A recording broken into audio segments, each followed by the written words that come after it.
شروع کرتی ہوں اللہ کے نام کی مدد مانگتے ہوئے جو سب کو فیض اور فائدے پہنچانے والا، مسلسل رحم کرنے والا ہے۔ اے چادر اوڑھ کر لیٹنے والے،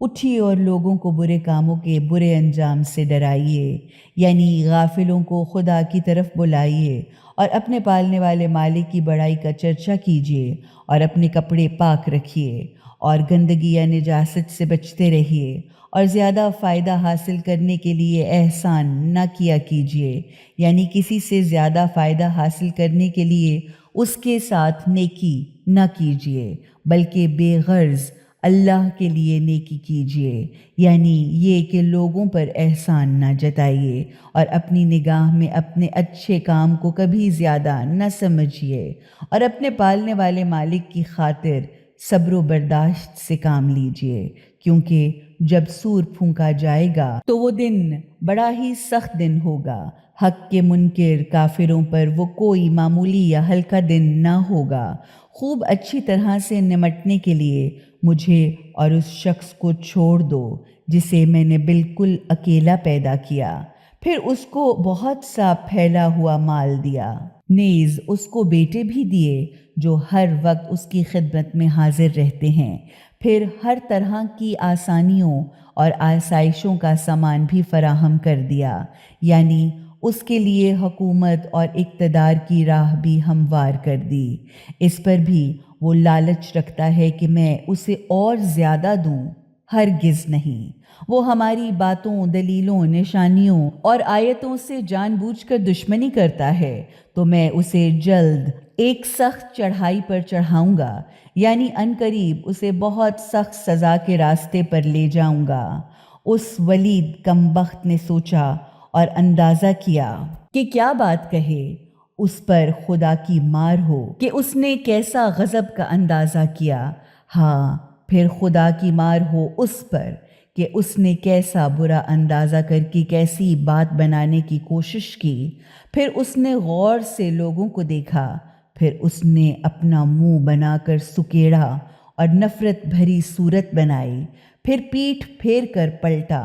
اور اپنے آپ کو بہت بڑی چیز سمجھا، پھر بولا کہ یہ قرآن تو صرف ایک جادو ہے، وہ بھی لوگوں سے سنا سنایا ہوا، یہ تو بس ایک انسانی کلام ہے، بہت جلد ہی میں اسے جہنم میں جھونک دوں گا، اور تم کیا جانو کہ جہنم کیا چیز ہوتی ہے، نہ باقی رکھے اور نہ چھوڑے۔ انسان کی کھال کو جلا جلا کر کالا کر دینے والی، اس پر 19 کام کرنے والے مقرر ہیں۔ ہم نے صرف فرشتوں کو جہنم پر کام کرنے والا بنایا ہے اور ان کی تعداد کو کافروں کے امتحان لینے کا ذریعہ بنا دیا ہے، تاکہ جنہیں پہلے کتاب دی جا چکی ہے انہیں اس قرآن اور نبی کی سچائی پر یقین آ جائے، اور جو اس پر ایمان لا چکے ہیں ان کے ایمان میں اور اضافہ ہو جائے، اور تاکہ اہل کتاب اور مومنین کسی قسم کے شک میں نہ رہیں، اور دل کی بیماری رکھنے والے منافق اور حق کے منکر کافر یہ کہیں کہ آخر اللہ کا ایسی عجیب بات کہنے کا کیا مطلب ہے۔ اس طرح اللہ جسے چاہتا ہے گمراہی میں چھوڑ دیتا ہے اور جسے چاہتا ہے ہدایت عطا کرتا ہے، اور تمہارے پالنے والے مالک کے لشکروں کو خود اس کے سوا کوئی نہیں جانتا، اور اس جہنم کا ذکر اس کے سوا اور کسی غرض سے نہیں کیا گیا کہ انسان ہوش میں آ کر سوچے، سمجھے اور سبق لے۔ ہرگز نہیں، یعنی جہنم کوئی ہوائی بات نہیں ہے جس کا احمقوں کی طرح مذاق اڑایا جائے۔ قسم ہے چاند کی اور رات کی جب وہ پیٹھ پھرا کر چلی جاتی ہے، اور صبح کی جب وہ چمکتی ہے، کہ یہ جہنم بہت سی بڑی چیزوں میں سے ایک چیز ہے، یہ انسانوں کے لیے سخت ڈراوا ہے۔ اب تم میں سے جو چاہے وہ نیکیوں کی طرف آ بڑھے یا پیچھے رہ جائے، کیونکہ ہر شخص اپنے کاموں کی کمائی کے بدلے رہن رکھا ہوا ہے، یعنی ہر شخص کے اچھے یا برے انجام کا دار و مدار خود اس کے اپنے کاموں پر ہے۔ دائیں طرف والوں کے سوا جو جنتوں کے گھنے سرسبز و شاداب باغوں میں پوچھ رہے ہوں گے، مجرموں سے کہ تمہیں کیا چیز جہنم میں لے گئی۔ مجرم کہیں گے ہم نمازیوں میں شامل نہ تھے اور غریب مسکین کو کھانا نہیں کھلاتے تھے اور حق کے خلاف بیہودہ باتیں بنانے والوں کے ساتھ مل کر ہم بھی الٹی سیدھی باتیں بنانے اور حق کے خلاف چرچے کرنے لگتے تھے اور بدلے کے دن کو جھوٹ کہا کرتے تھے، یہاں تک کہ یہ یقینی چیز موت یا جہنم ہمارے سامنے آ گئی۔ اب یہ ایسے لوگ ہیں کہ انہیں سفارش کرنے والوں کی سفارش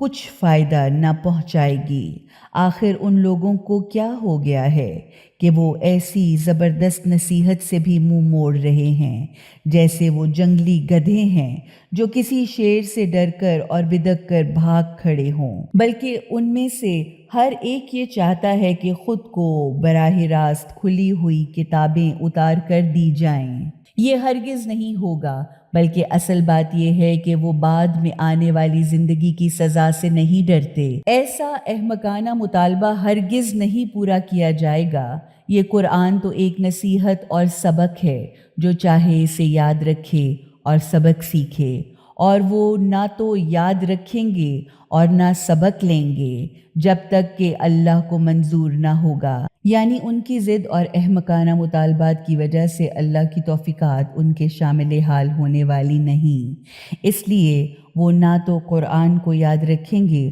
اور نہ اس سے کبھی سبق حاصل کریں گے، حالانکہ خدا اس بات کا حقدار ہے کہ اس کی ناراضگی اور سزا سے ڈرا جائے، اور خدا اس بات کا بھی اہل ہے کہ اس سے ڈرنے والوں کو معاف کر کے اپنی رحمتوں سے ڈھک لے۔